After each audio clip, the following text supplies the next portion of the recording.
Maka hati kalau bersih, dia akan bersih segalian kita punya anggota kita.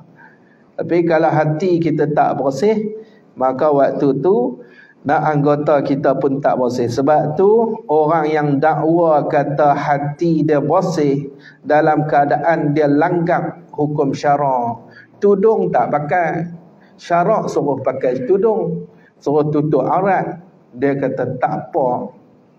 Nah, yang penting hati bersih, hati elok. Luaran ni bukan Tuhan tengok. Dia duk kira tu. Tuhan dia kira tang hati tu. Hak ni sembang pandai, mengaji tak mau.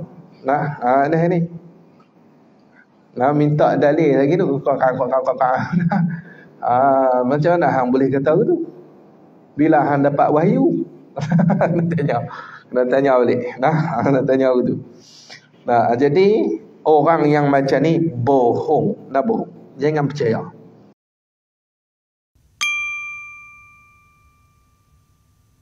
Sambung kitab Simarul Jannah, muka surat 46.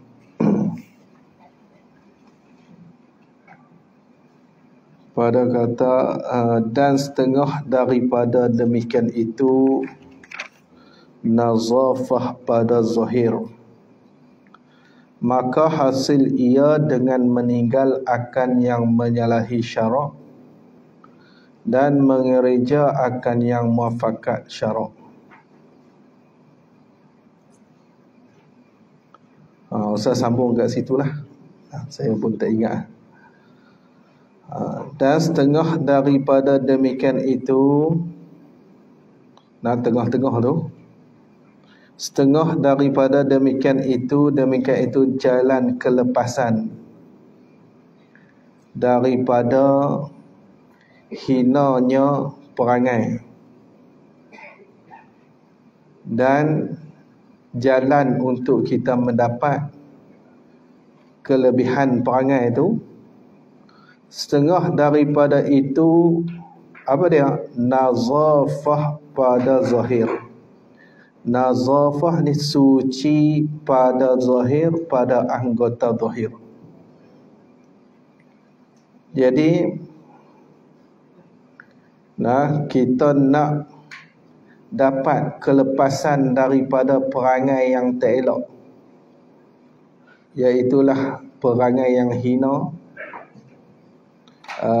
penyakit hati lah kita kata, penyakit ataupun sifat mazmumah, sifat yang tak elok. Dan kita nak hiaskan hati kita ni dengan perangai yang elok ataupun sifat mahmudah, maka setengah daripada jalan tu, cara dia iaitulah nazafah pada zahir, yakni suci pada zahir, pada anggota zahir. Jadi menyucikan anggota zahir, membersihkan anggota zahir, hak ni menyebabkan bersihnya hati. Jadi sebaliknya, kalau kita mengotorkan anggota zahir kita dengan maksiat, maka ketika tu hati kita pun dia akan jadi kotor juga. Sebab tu kalau kita tengok di dalam satu hadis Nabi SAW, Nabi kata apa? An-nazratu tazra'u fil qalbi syahwatan. Pandangan, bermula pandangan tu boleh menimbulkan di dalam hati ini syahwat. Keinginan yang tak elok ni. Jadi pandangan mata ni menyebabkan hati itu timbul syahwat. Jadi kat sini nampak kata apa, punca yang hati itu jadi masalah, kadang-kadang tu anggota kita ni kita tak jaga. Sebab tu hati kita ni masalah. Kalau kita tengok di dalam hadis yang lain, Nabi sebut kata apa? An-nadhratu sahmun masmumun min sihami iblis. Bermula memandang kepada tempat haram lah. Kita pandang pada sesuatu yang haram, pandang kepada benda yang diharamkan lihat, hatus sahmun masmumun min sihamin iblis. Ialah satu anak panah yang dipanah daripada panahan iblis. Nak abang kata apa? Cepat sungguh binasa. Binasa mana? Binasa hati kita. Kita tengok saja benda haram, dia akan melekat terus dalam hati. Man tarakaha, barang siapa yang meninggal ia akan memandang benda haram tu makhafatan minallah, kerana takut kepada Allah. A'tahu Allahu ibadatan yajidu halawataha fi qalbihi. Nescaya memberi oleh Allah, memberi akan mereka tu yang tinggal tengok benda haram tadi ni, Allah Ta'ala akan memberi akan ibadah yang menjadi manis, yang menjadi sedap. Ibadah tu di dalam hati dia. Hati dia ni bila dia buat ibadah ni, dia tak rasa berat dah. Bila dia buat ibadah tu, hati dia tak rasa terpaksa ataupun kena tekan ke apa dah. Tapi dia buat tu sebab sedapnya ibadah tu, sebab syoknya ibadah tu. Jadi punca yang boleh hati rasa sedap tu apa? Nabi kata tinggal tengok benda haram. Maksudnya jaga belah zahir. Jaga anggota zahir kita. Jadi kalau kita tak jaga zahir kita, maka hati kita ni dia akan penuh dengan kekotoran ataupun sifat-sifat yang tak elok, sifat-sifat yang mazmumah, dia akan melekat dalam tu. Sebab apa? Sebab hati kita tak jaga apa, anggota awal kita tak jaga dah, anggota zahir ni kita tak jaga dah. Gitu. Jadi sebab tu tengok, hari ini dia kata dan setengah daripada demikian itu mana? Itu kena tanda tu, jalan kelepasan daripada yang hinanya. Hinanya perangai. Jalan kelepasan daripada yang hina dan jalan pada mendapat akan segala kelebihan perangai itu. Setengah dia apa dia? Ialah khabar bagi setengah tu, setengah mubtada. Khabar dia nazafah pada zahir. Ialah suci pada zahir, suci pada anggota zahir. Maka dia kata apa? Maka hasil ia, terjadi ia nazafah pada zahir ni, suci pada anggota zahir ni, nak jadi dia tu macam mana? Nak dapat dia tu dengan meninggal akan yang menyalahi syarak. Tu jalan dia. Kita tinggal benda hak syarak tak bagi buat. Gitu. Benda hak menyalahi syarak. Maka ketika tu terjagalah zahir kita. Dah tinggal dah hak menyalahi syarak, nak kena buat apa lagi? Dan mengerjakan atas dekat menyalahi. Bukan atas dekat menyalahi, bukan. Atas dekat meninggal. Ni dengan mengerjakan yang muafakat syarak. Lepas tu kita buat yang muafakat dengan syarak. Hak betul dengan syarak mau kita buat tu. Hak mana syarak larang tak bagi buat, maka kita tinggal maka ketika tu akan hasillah bersih anggota zahir kita. Jadi kalau kita tak buat macam tu, maka anggota zahir kita masih lagi kotor. Dia bukannya kotor tu masalah kotor, ada najis, ada apa, ada selut, bukan hak tu kotor jugalah. Tapi yang nak lebih lagi ni, nak pakai kotor ni, kotor bila dia buat benda maksiat, hak tu kotor dengan benda maksiat tu. Jadi tinggal benda tu dan kita buat hak syarak suruh, habis yang tu, maka ketika tu akan hasillah bersih anggota dan membawa kepada bersih hati. Tengok macam mudah tapi susah. Susah, bukan senang lah. Jadi apa dia anggota zahir kita nak kena jaga ni? Ulama-ulama tasawuf ni, dia kata anggota zahir nak kena jaga ni 7 anggota. Tu maklum lah, kalau mengaji kitab Penawar bagi hati pun ada dah 7 anggota. Yang pertama dia mata. Mata kita ni kena jaga, jangan tengok benda haram. Hak ni paling susah sekali ni. Paling susah nak jaga sekali ni mata lah. Jadi kalau tertengok tak apa, dia tak boleh tengok, tak boleh. Tak apa. Tertengok tu tak apa lah. Kita kali-kali ternampak. Kali cepat lah. Tapi kalau pusing kali lagi, hak nombor 2 tu orang tak panggil ter dah. Hak tu tengok. Nombor 2 terhilang dah tu. Terkalih dia tu. Terkalih pula dah. Terkalih. Hak tadi tertengok. Lepas tu kalih dah, terkalih pula kali. Jadi hak ni payah. Payah nak jaga sekali mata lah. Lepas tu nombor 2 dia telinga. Telinga jangan dengar benda haram. Dengar orang mengumpat ke tak boleh.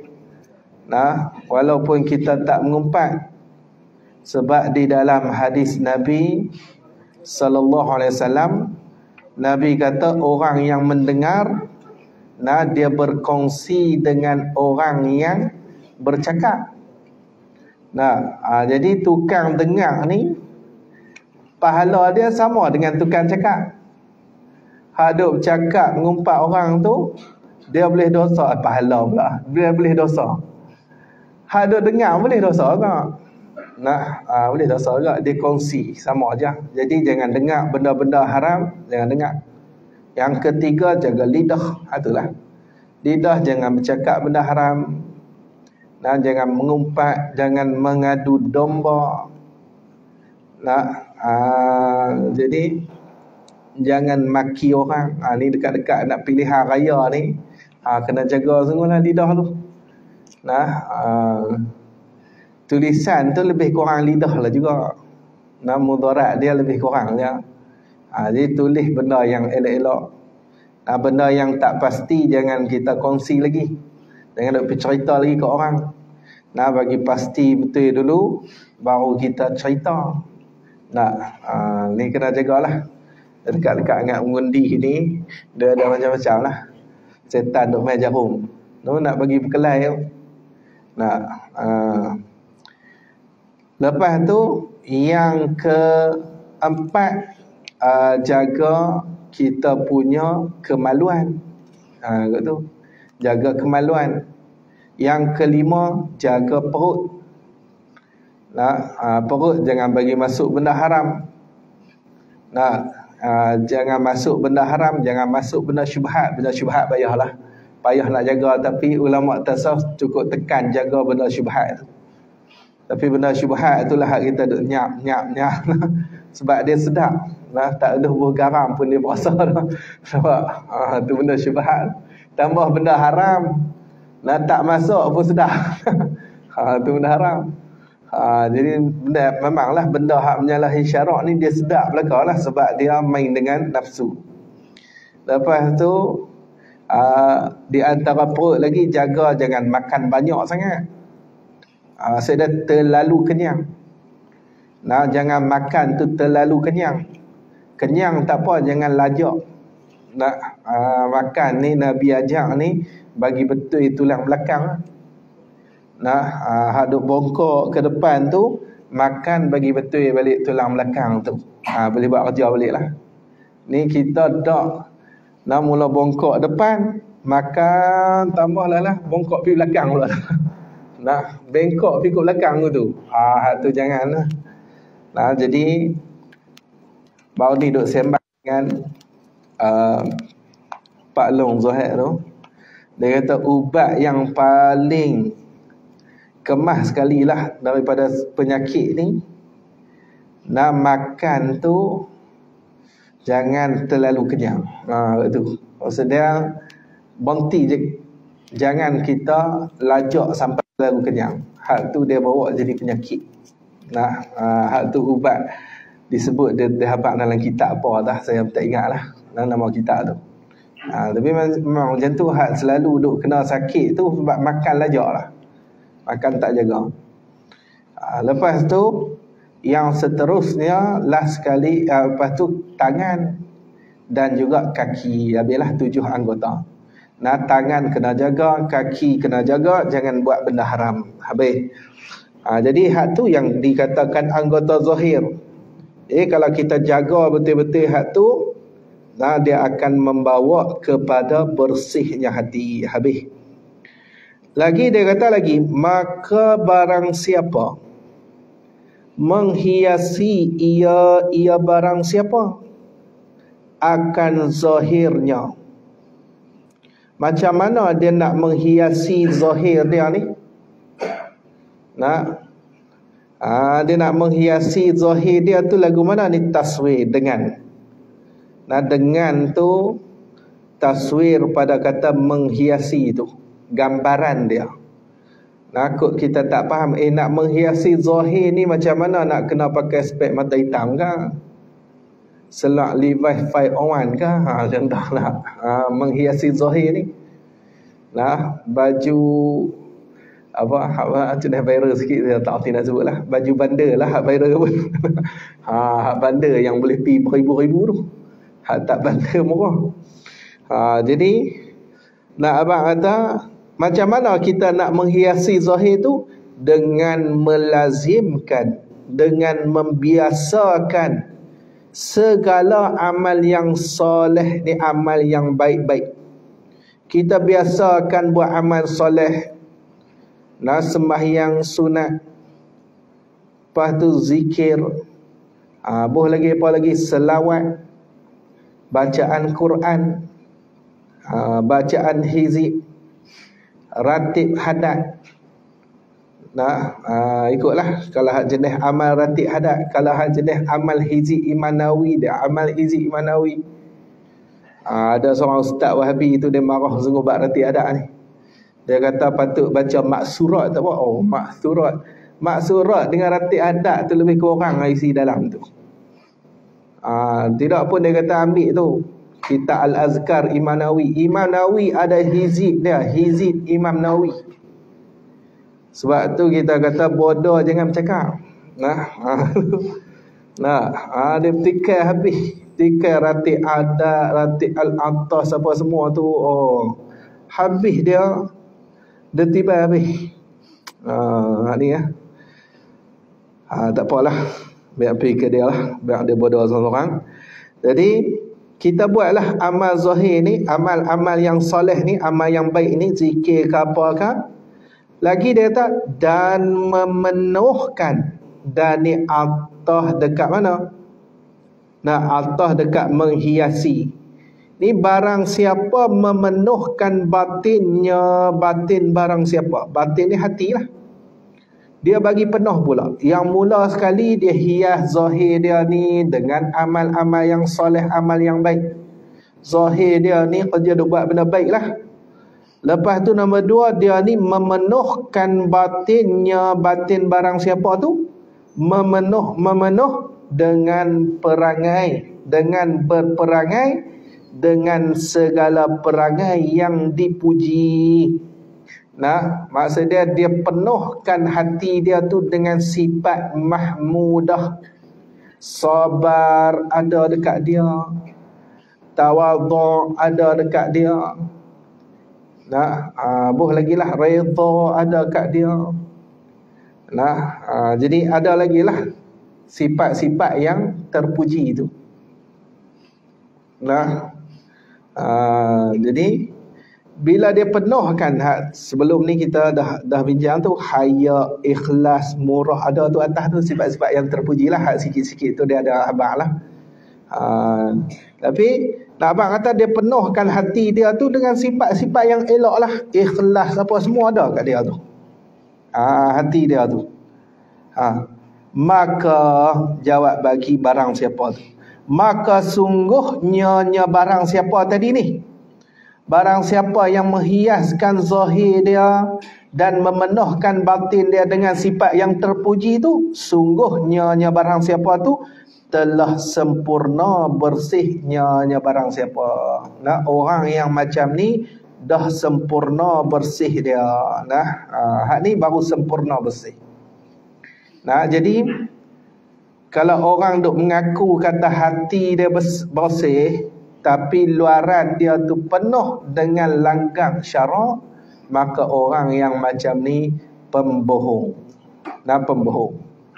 Nah, sebab kalau dia tu masih lagi duk langgar perintah syarak, nah, hak ni bukti jelas kata dia tu hati dia tak bersih. Nah, hati tak bersih. Kalau hati bersih, dia tak akan langgar. Sebab tu dalam satu hadis Nabi sebut, kata apa? Ala wa inna fil jasadi mudghatan idza saluhat saluhal jasadu kulluh wa idza fasadal jasadu kulluh ala wahiyal qalbi. Ketahui olehmu, inna fil jasadi wa innal fil jasadi, dan sesungguhnya pada jasad tu, pada tubuh badan tu ada mudghah. Ada pada tubuh badan ni seketui daging. Nabi sebut, apabila bersih dia daging tu, maka bersihlah jasad sekalian, semua. Bila daging ni bersih, maka satu jasad dia akan bersih. Dia tak buat benda kotor lah. Tapi bila rosak daging tu, maka akan rosak satu jasad. Maka apa benda tu? Ala, Nabi sebut kata, ketahui olehmu, wahia, dan iaitu mudghah tu, daging tu, al-qalbu, ialah hati. Nah, hati. Maka hati kalau bersih, dia akan bersih segalian kita punya anggota kita.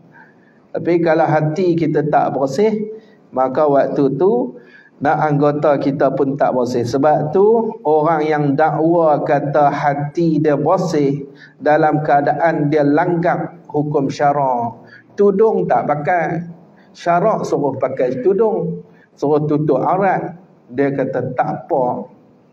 Nah, yang penting hati bersih, hati elok. Luaran ni bukan Tuhan tengok. Dia duk kira tu. Tuhan dia kira tang hati tu. Hak ni sembang panas, mengaji tak mau. Nah, ni. Nah, minta dalil lagi tu.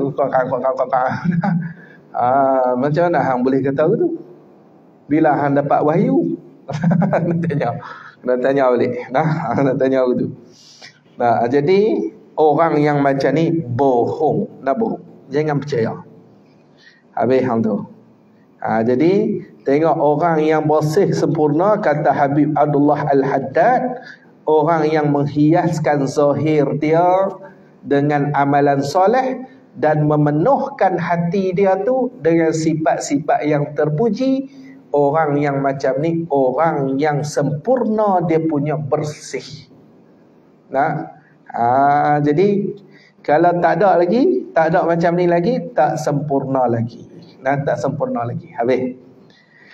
Lagi tengok dia kata, dan jika tiada, maka baginya habuan daripadanya dengan qadar jauhnya daripada segala perangai yang ditegah. Dan jika tiada, tiada ni tiada menghiasi, tiada menghiasi ia akan zahirnya, dan tiada juga memenuhkan batin dengan berperangai dengan segala perangai yang dipuji tu. Gitu. Nah, tiada memenuhi, tiada menghiasi dan tiada memenuhi tadi ni. Nah, barang siapa orang yang macam ni, jika tiada, maka jawab bagi jika tu, maka baginya, ni ada baginya bagi barang siapa tadi ni, yang zahir dia taklah hias dengan amal soleh sangat. Biadalah juga semayang tu, bukan tak semayang langsung, sikit-sikit gitulah. Semayang wajib buatlah. Sunat tu teka-teka orang ada dia buatlah. Nah, tak ada orang tak apa semangat lah nak buat sunat tu. Nampak? Jadi apa, orang yang macam ni, nah, lepas tu hati dia tu ada juga sifat-sifat tak elok, riak tu ada juga, nak tunjuk orang, walaupun hasad dia tak ada, takabur tak ada, tapi dia ada juga ujub, jenis-jenis perasan seorang-seorang, duk seorang-seorang duk perasan, duk kenyih seorang-seorang, ada juga jenis macam ni. Nah, lepas tu riak, nah, berasa nak tunjuk ibadah dia dekat pak mentua dia pun ada juga. Maka ada baginya, bagi barang siapa ni, habuan, ada habuan daripadanya, daripada bersih tu.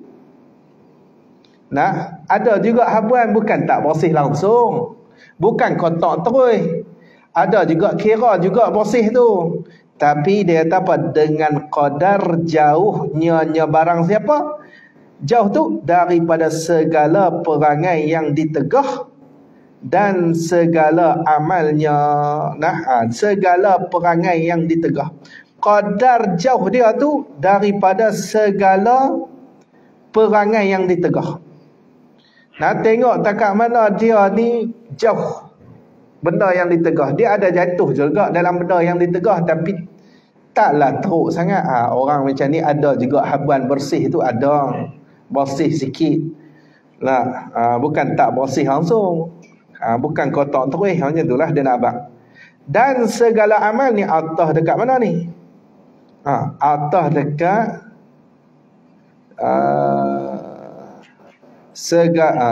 atas dekat jauhnya tu. Nah, jadi habuan daripadanya, daripada bersih tu, dengan segala amalnya, dengan qadar segala amalnya. Nah, dan hampirnya barang siapa tu daripada segala keelokannya perangai. Tu nya tu bukan perangai. Nah, jadi hampirnya barang siapa tu daripada segala keelokannya perangai. Nah, ni perangai hati yang elok. Jadi tengoklah, dia bukanlah elok sempurna.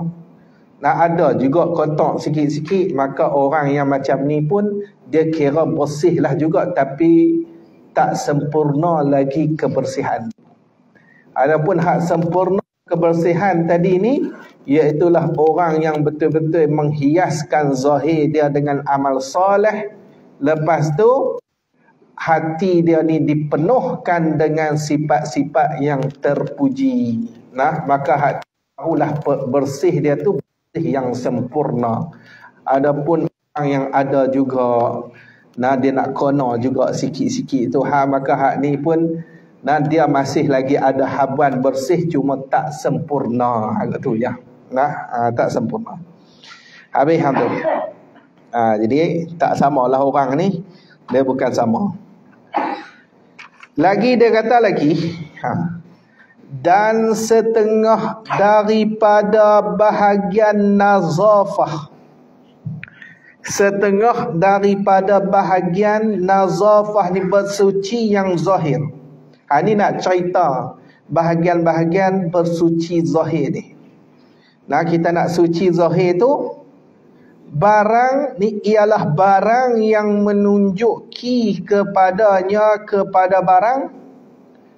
Menunjuk tu oleh syarak. Syarak tunjuk. Mana dia? Daripada bayan. Bayan pada kata barang yang menunjuki tu. Apa dia benda yang syarak tunjuk? Yang syarak ajak mai kat kita untuk nazafah yang zahir, untuk kita bersihkan zahir kita, tubuh badan kita ni. Barang tu daripada mengambil akan yang lebih-lebih daripada amal. Mengambil akan yang lebih-lebih daripada amal. Maksud dia tambah amalan sunat. Betul. Nak ambil yang lebih-lebih daripada amal tu, yakni buat tu. Yakni tambah amalan sunat. Tahu tu. Kita tambah amalan sunat. Hak ni salah satu cara untuk kita bersihkan hati kita. Nah, tambahlah. Nah, kita tambah selawat ke atas Nabi. Nah, ni bulan-bulan Maulid ni selawat banyak ke atas Nabi. Tambah apa lagi? Bacaan Quran ke.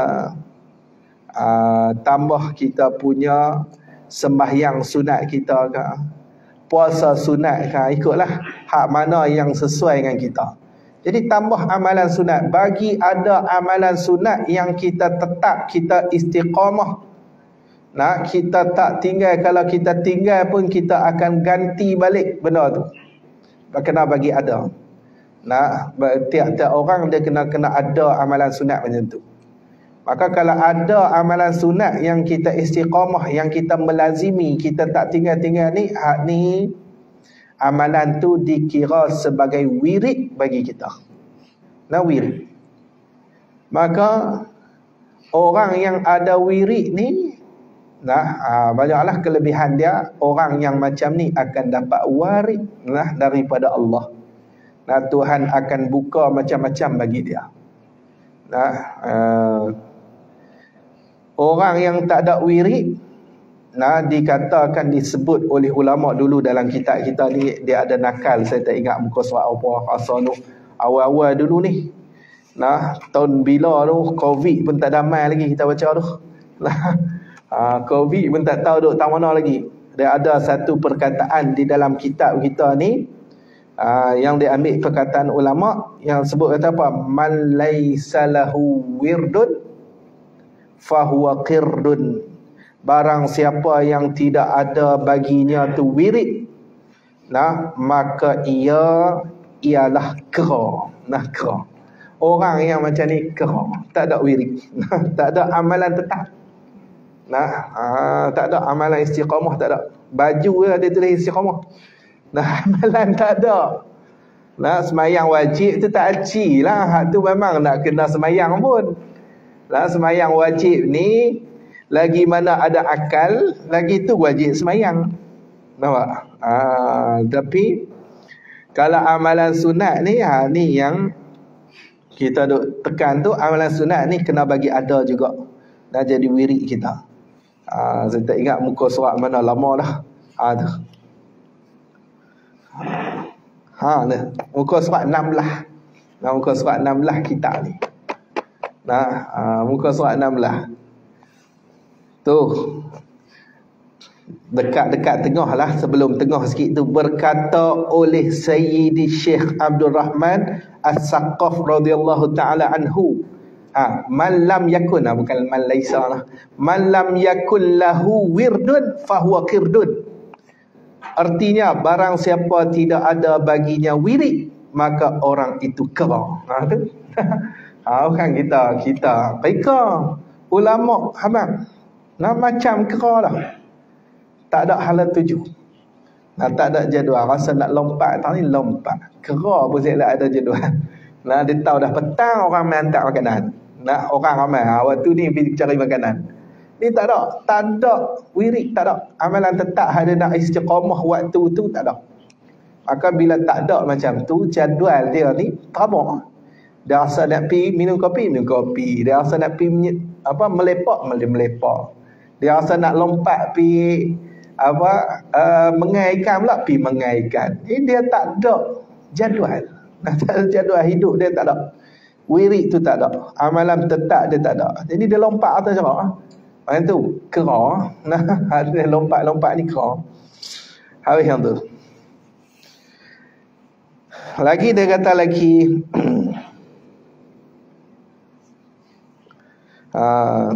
jadi tambah, dia kata mengambil akan yang lebih-lebih daripada amal. Maksud dia tambah amal yang sunat, tambah amalan sunat.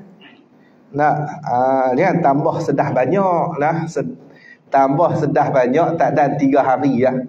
Mau ni jamin lah. Dengar malam ni balik tu pergi baca, balik lagi baca 15 juzuk Quran. Tahu dia punya semangat tu, tak mau jadi kera. Dan tak ada 3 hari kera balik lah.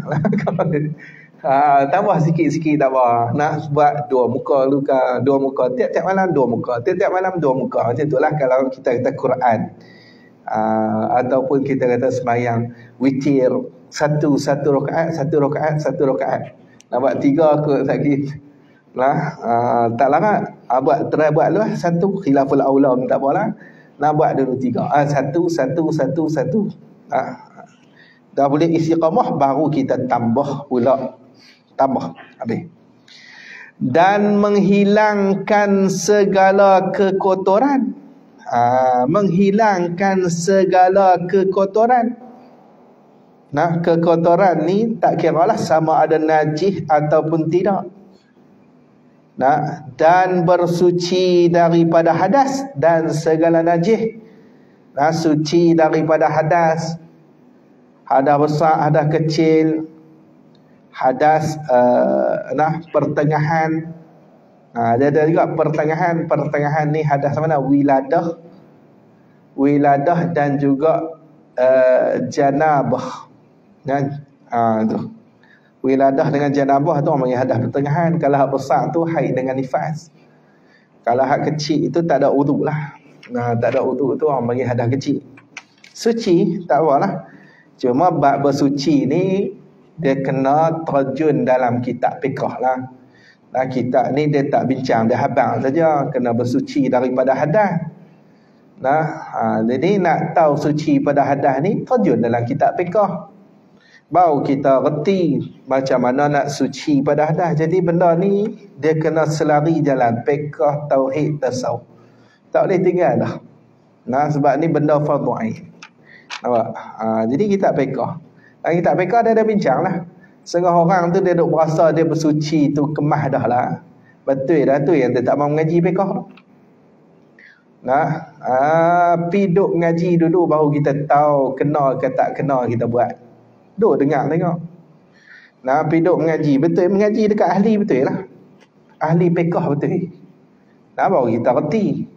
Kita ni buat tu kena tak kena. Kadang saya duk ngajak lah ni macam Taman Jali tu kitab bab zakat. Bila baca bab zakat ni dia ada kait jugalah dengan benda-benda bab jual beli.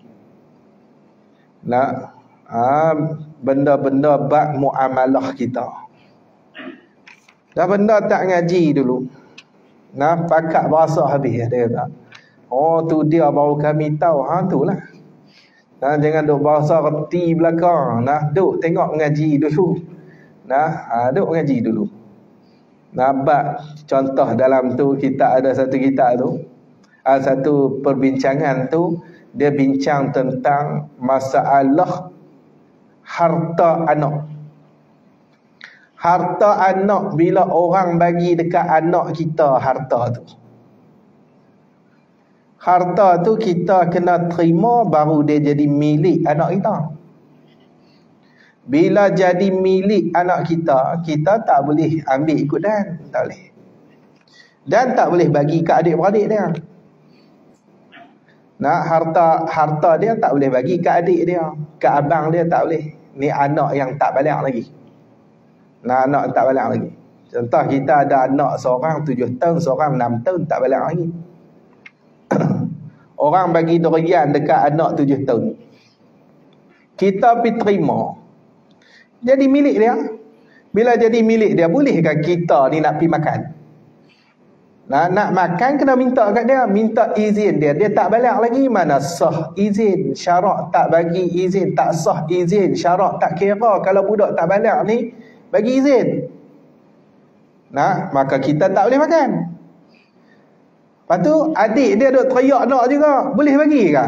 Nak boleh bagi mana? Dia pun tak boleh nak bagi kat orang, dia tak balik lagi. Makan ke dia belaka? Lepas tu nak buat macam mana? Ada cara dia. Kita kita bubuh duit bagi kat dia. Bubuh duit. Kalau kita duk taruh dia tak makan lagi pakai borok gitu, lah ni kita pun duk try nak makan juga. Duk tengok pasal Musang King. Jarang nampak ni. Jadi kita buh duit. Buh duit bagi kat dia. Buh duit bagi kat dia. Tak apa lah. Tak apa kat dia. Tu. Mana ramai mana orang buat halal balai benda ni. Nak bagi ni, hak ni, bagi hak ni. Bagi kat adik sikit. Macam mana dia nak bagi? Kecuali lah hak tu hak kita beli tu lagi lah. Ni kat orang bagi. Sebab tu kalau orang nak bagi apa kat anak kita, abang atas bagi kat saya lah, dia bagi dia. Sebab kalau bagi kat saya, dia boleh makan, adik dia boleh makan, kakak dia boleh makan, abang dia boleh makan, saya pun boleh makan. Kalau bagi kat dia, mampus saya lagi. Bawa balik lagi, adik dia pula merak lagi. Cari penyakit semua ni. Tu. Ini banyaklah benda dalam kitab fiqh, jangan duk buat orang kata apa, buat ringan. Fiqh mengaji apa lah. Ngaji dulu. Mengaji. Banyak benda yang kita nak kena lalu. Tak apa, pelan-pelan, tak apa nak kalut mana. Tapi kita istiqamah dalam mengaji ni. Tengok lagi dia kata, tak mana dah. Tu ni lah nak abang kata, nak tengok bab suci hadas dan segala najis, nak tengok bab bersuci daripada segala najis. Hak ni kena buka lagi kitab fiqh. Kitab fiqh. Orang mandi wajib. Di antara anggota zahir mandi wajib tu iaitulah apa? Dubur tu, lubang dubur tu. Waktu dia teran nak berak tu terkeluar, hak tu dia kira zahir. Waktu terkeluar tu hak tu kira zahir. Ni dia mandi wajib, dia berdiri tu. Berdiri. Setengah tu tali lah kena. Padahal rukun mandi wajib dua. Yang pertama niat, yang kedua kena meratai ayat zahir badan. Jadi lubang dubur tu dia kira zahir. Tiba-tiba dia ni mandi berdiri gitu. Lubang tu pun tak kena. Kutlah dia nak teran sikit bagi kena zahir tu, tak bagi kena. Maka bila mandi wajib tak kena, hadas tak terangkat, dia pergi masuk mayang. Mayang dalam keadaan hadas. Mayang dalam keadaan hadas ni, bungkuslah mayang tu. Jadi senaman. Habis hang tu. Maka setengah daripada demikian itu nazafah pada zahir tu, menghilangkan bulu ari-ari. Ni cara kita nak bersuci lah. Walaupun dia taklah, kalau kita tak buang pun dia taklah menyebabkan najis bulu tu, semayang sah. Tapi tak, kita ni orang Islam, kita ada adab lagi. Banyak benda kita nak kena jaga. Menghilangkan bulu ari-ari. Bulu ari-ari ni, bulu tu lah. Tu bulu ari-ari. Faham ni lah. Bulu kemaluan. Bahasa bahasa yang penuh dengan adab. Bulu kemaluan. Hak tu lah orang panggil bulu ari-ari. Menghilangkan bulu ari-ari itu, hak tu di antara benda yang kita nak kena jagalah. Kalau orang lelaki dia sunat cukur. Kalau orang perempuan dia sunat cabut. Tu bulu ari-ari. Orang lelaki dia sunat cukur. Kalau orang perempuan dia sunat cabut. Sebab apa? Sebab orang perempuan ni nafsu dia kuat. Nafsu dia kuat. Bila nafsu dia kuat sangat, keinginan dia ni kuat sangat, maka cabut tu dia boleh melemahkan sikit. Kalau cukok tak ada duk macam tu juga. Cabut tu dia lemah. Orang lelaki ni dia tak apa nak power. Dia tak apa nak power. Bila tak apa nak power, dia duk pi cabut pula time tu, lagi tak power. Kopi, larak, tongkat, ali, semua segala tongkat dia telan, duk tak power lah. Pasal apa? Tak kena cara. Tak kena cara. Jadi orang lelaki dia tak sunat cabut. Tak payah duk buat sempoi lah. Sebab ni orang lelaki dia kena cukup je. Dia dah aku kuat. Kuat apa? Jadi tahu tu. Dan mencabutkan bulu ketiak. Mencabut bulu ketiak. Ni mencabut ni untuk orang lelaki. Orang lelaki ni bulu ketiak dia cabut. Cabut. Kalau orang perempuan tahun ni sunat cukup. Dia jangan cabut. Jangan cukup. Tu beza. Tahun tu terkalih sikit. Tapi betul lah kalau kita pun tak tahan cabut pedih lah, beli tu lah. Jilet jugalah mata boya ke apa ke, perak sudah. Ada satu kisah tu Imam Syafi'i. Imam Syafi'i kata orang lelaki ni dia sunat bulu ketiak ni sunat cabut. Bulu ketiak sunat cabut. Orang perempuan dia sunat cukup. Tengok Imam Syafi'i cukup bulu ketiak. Orang tanya pasal apa Imam cukup? Tak tahan dia. Tak tahan cabut. Pedih. Pedih. Tak tahan ni kita cukup juga. Habis tu. Dan menggunting misai, dan mengkeratkan kuku, kerat kuku. Ni semua ni nazafah yang zahir ni. Kerat kuku, jangan duk simpan kuku. Simpan kuku Allah. Orang kata macam hantu lah. Heran siapa dia simpan. Kalau budak-budak dulu, budak-budak kalah lah. Budak-budak ni alasan dia korek tak hidung. Macam tak ada alasan lain tu. Korek tak hidung. Hang ni macam tak ada kuku tak boleh korek. Dan sunat memulai ia mengerat kuku tu daripada jari telunjuk yang kanan hingga kepada kelingkingnya. Kelingkingnya. Telunjuk yang kanan sampailah kelingking yang kanan. Dan daripada kelingking yang kiri kepada ibu jarinya yang kiri. Sunat kerat mula tangan kanan, mula jari telunjuk pi ke kelingking. Ni betul, 4 jari. Ni tak kerat lagi. Lompat pi tangan kiri. Kiri mula daripada kelingking. Sudah dekat ibu jari. Lepas tu dia kata apa? Dan disudahi dengan ibu jari yang kanan. Lepas tu patah balik pi kanan. Sudah last sekali ibu jari kanan. Ni ada kerat kuku. Ada kerat kuku. Dan adapun 2 kaki, maka dimulai pada kelingking yang kanan dan disudahi dengan kelingking yang kiri. Tu kaki. Kaki mula kelingking, ni kata kaki lah. Takkan saya nak angkat kaki tak atas ni. Ni. Macam ni lah kaki. Okey, mula kelingking kanan. Lepas tu lah kelingking kiri. Tu kaki. Kaki dia macam tu step. Adapun tangan dia lain sikit tadi. Habis. Lepas tu dia kata seperti bandingan dia seperti menyelati pada wuduk. Menyelati pada wuduk. Habis. Dan dimakruhkan takhir ni menunda memperbuat akan ini yang tersebut tu.